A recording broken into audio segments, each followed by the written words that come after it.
All right.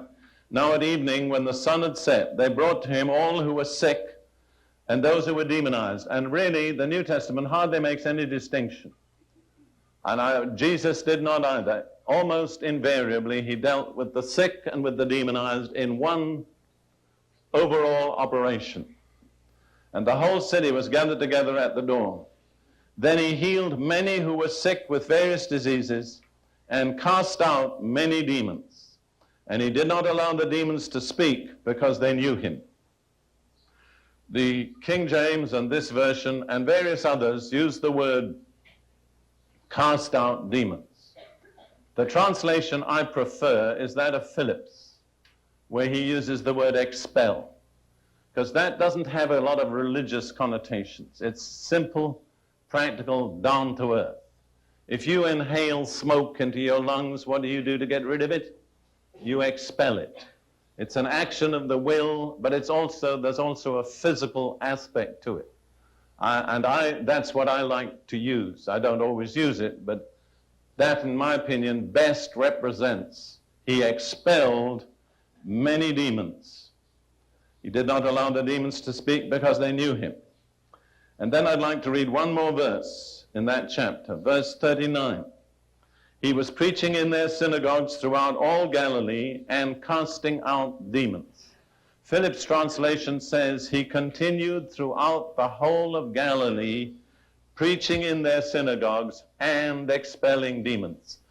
I particularly like the fact that he uses the word continued, which represents a certain tense in Greek. He brings out the fact that this was not an isolated, dramatic instance that just took place in one synagogue, but that it was his regular practice in every synagogue to do two things: preach and expel demons. And he did it through the whole of Galilee. There must have been hundreds of synagogues in Galilee. You see, a lot of people have got the attitude, well, perhaps every now and then there is a case where it's necessary to expel demons, but they're very rare and they're exceptional. And usually the attitude is, and if there are such people, they're either in jails or mental institutions. Well, I simply have to point out to you that that was not the kind of person Jesus was dealing with. He was dealing with Orthodox Jews who met every Sunday in the synagogue and spent the rest of the week caring for their families, tilling their fields, fishing the sea, keeping their stores, and so on. They were basically normal, respectable, religious people, but they had what we could say certain hang-ups, certain areas, as I say, where they were not in control of themselves.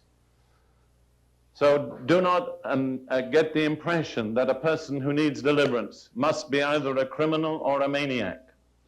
It's just the same kind of people that we deal mainly with today, not exclusively.